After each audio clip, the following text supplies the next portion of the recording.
L'aube baignait Strasbourg d'une lumière grise et froide. Au loin, l'Angélus sonnait dans la capitale alsacienne, étouffée par la brume qui montait des prairies. 4 hommes s'éloignèrent de la ville en direction d'un bosquet isolé de la Roberceau, vaste plaine humide et marécageuse aux abords de l'île. 2 d'entre eux portaient l'uniforme français, le capitaine Pierre de Castelnau, gascon flamboyant et batailleur, et son ami, le lieutenant Athanase Leclerc de Villeneuve, bourguignon d'apparence plus réservée, mais connu pour son humour sec et mordant. Les 2 autres étaient officiers de l'électorat de Cologne. Le capitaine Franz von Silberschmidt zu Winenthal et son ami, le capitaine Gundakar von Schreiber zu Neustadt. Castelnau avait provoqué Silberschmidt. Celui-ci avait relevé le défi sans hésiter. Les causes, une broutille comme il s'en trouvait tant, une bousculade dans un salon, une femme convoitée par 2 regards trop ardents, quelques paroles échangées puis mal rapportées. Qu'importait en une époque où le sang des jeunes gentilshommes bouillonnait à la moindre peccadille, et où l'honneur se défendait plus volontiers à la pointe de l'épée qu'au détour d'un mot. Les témoins s'écartèrent pour s'accorder sur les modalités.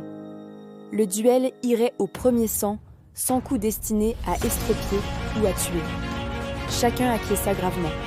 Tous 4 brûlaient du même désir contenu, faire leur preuve sur un champ de bataille.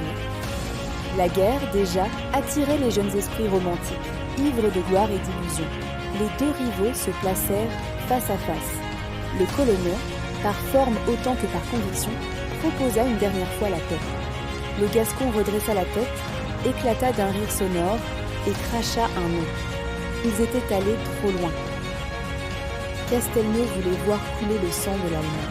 Ils se mirent en garde. Au signal, ils fondirent l'un sur l'autre. Leurs valeurs étaient égales.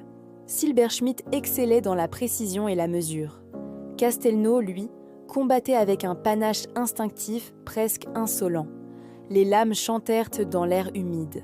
Les pas s'enfonçaient légèrement dans l'herbe lourde de rosée.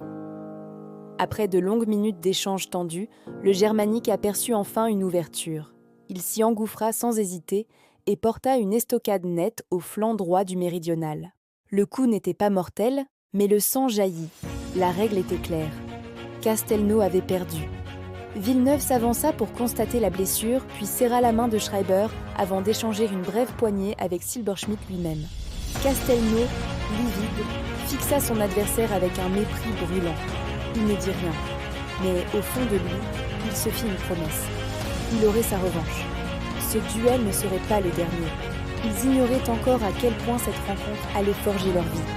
Amitié, rivalité, à travers les alliances et les trahisons de l'Europe du XVIIIe siècle.